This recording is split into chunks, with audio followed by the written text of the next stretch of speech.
स्वास्थ्य मंत्रालय ने देश के सभी जिलों को 3 जोन में बांटा है। हॉटस्पॉट वे जिले जहां कोरोना संक्रमण के ज्यादा मामले हैं या मामलों के बढ़ने का दर ज्यादा है, जहां 1 या 2 मामले हैं वे गैर हॉटस्पॉट, और जहां एक भी मामला सामने नहीं आया वो ग्रीन जोन है। हॉटस्पॉट से सटे एरिया को बफर जोन कहा गया है। देश भर में चिन्हित 170 जिले रेड जोन में हैं, जहां डोर टू डोर सर्वे किया जाएगा और कोरोना टेस्ट किया जाएगा। तबलीगी जमात के प्रमुख मौलाना साद और बाकी के मौलानाओं पर दिल्ली पुलिस की अपराध शाखा ने एफआईआर किया है, जिसमें गैर इरादतन हत्या की धारा भी दर्ज की गई है। अब आरोपियों को अग्रिम जमानत लेना मुश्किल होगा। जांच में शामिल होने के लिए मौलाना साद समेत 17 आरोपी को नोटिस भेजा गया था। इनमें से मौलाना साद समेत 11 आरोपी ने क्वारंटीन होने की बात कही थी, जिसके बाद अब उनकी गिरफ्तारी की कोशिश की जा रही है। करीब 1 सप्ताह बाद दिल्ली में कोरोना मरीजों की संख्या में कमी देखी गई। बुधवार को 17 नए संक्रमित मामले सामने आए और 2 की मौत हो गई।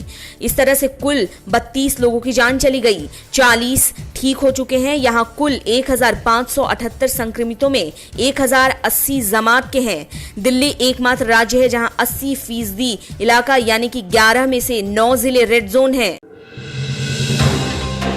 कोरोना वायरस की लड़ाई में सरकार की मदद के लिए संघ लोक सेवा आयोग के चेयरमैन और सदस्य आगे आए हैं। यूपीएससी ने कहा कि राष्ट्रीय स्तर पर वित्तीय संसाधनों के संरक्षण की जरूरत को देखते हुए 1 साल तक आयोग से मिलने वाली अपनी बेसिक सैलरी में यूपीएससी के चेयरमैन और सदस्यों ने स्वेच्छा से 30% कटौती करने का फैसला लिया है। ये अप्रैल 2020 से लागू किया जाएगा। कांग्रेस नेता राहुल गांधी ने केंद्र पर निशाना साधते हुए कहा कि अनाज गोदाम में सड़ रहे हैं, जबकि सैकड़ों भूखे पेट इंतजार कर रहे हैं सड़क पर। अमानवीय। उन्होंने ट्वीट कर लिखा कि सरकार से अपील है कि जो इस लॉकडाउन में अन्न की कमी से जूझ रहे हैं उन्हें इस संकट में आपातकाल राशन कार्ड जारी किया जाए। लाखों देशवासी बिना राशन कार्ड के पीडीएस का लाभ नहीं उठा पा रहे हैं। एनसीपी नेता शरद पवार ने केंद्र सरकार को सलाह देते हुए ट्वीट किया कि महामारी से आर्थिक स्थिरता बनाए रखना मुश्किल हो रही है।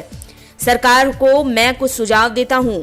उन्होंने कहा कि वायरस के खतरे को देखते हुए रिजर्व बैंक ने लोन के पेमेंट के लिए नई स्थगन नीति लागू की है, जो राज्य स्तरीय लोन के लिए भी लागू हो।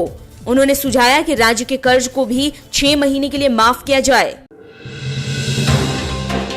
लॉकडाउन 2.0 के लिए जारी गाइडलाइन में गृह मंत्रालय ने कहा कि बैंक, एटीएम, आरबीआई, बीमा कंपनियां और सेबी की अधिसूचना पूंजी और बॉन्ड बाजार ओपन रहेंगे। बैंकिंग परिचालन की मदद में लगे सूचना प्रौद्योगिकी सेवा प्रदाता, नकदी प्रबंधन से जुड़ी कंपनियां भी काम करती रहेंगी। बैंक शाखाएं सामान्य समय के मुताबिक ही काम करती रहेंगी। अमेरिका की फंडिंग रोकने पर विश्व स्वास्थ्य संगठन ने खेद जताया है और डब्ल्यूएचओ के डायरेक्टर जनरल टेड्रोस आधानोम घेब्रेयेसस राष्ट्रपति ट्रंप के फैसले पर खेद जताते हुए कहा कि फंडिंग रुकने से काम पर हो रहे असर की समीक्षा की जा रही है। सहयोगी देशों के साथ मिलकर रोके फंड की भरपाई की कोशिश की जा रही है। कोरोना महामारी के अलावा टीबी और कैंसर तक हर बीमारियों के लिए डब्ल्यूएचओ दुनिया भर के देशों में काम कर रहा है। डॉक्टर्स और पुलिस पर पत्थरबाजी करने वालों को सलमान खान ने फटकार लगाई और वीडियो शेयर कर लोगों को घर में ही रहकर प्रार्थना करने की नसीहत दे डाली। सलमान ने कहा कि बचपन में यही पढ़ा था, भगवान हम सबके अंदर हैं। अल्लाह और भगवान के घर अगर परिवार के साथ जाना है तो बाहर निकलो। खिलाड़ियों की हिस्सेदारी बढ़ाने के साथ सभी राज्य केंद्र शासित प्रदेशों के अलावा संस्थागत इकाइयों जैसी जगहों पर खेल को विकसित करने को लेकर हॉकी इंडिया ने अपनी घरेलू प्रतियोगिताओं को पुनर्गठित करने का निर्णय लिया है। अब अगले साल से नए प्रारूप में राष्ट्रीय चैंपियनशिप दिखेगा। इस बारे में हॉकी इंडिया के कार्यकारी बोर्ड ने फैसला लिया है।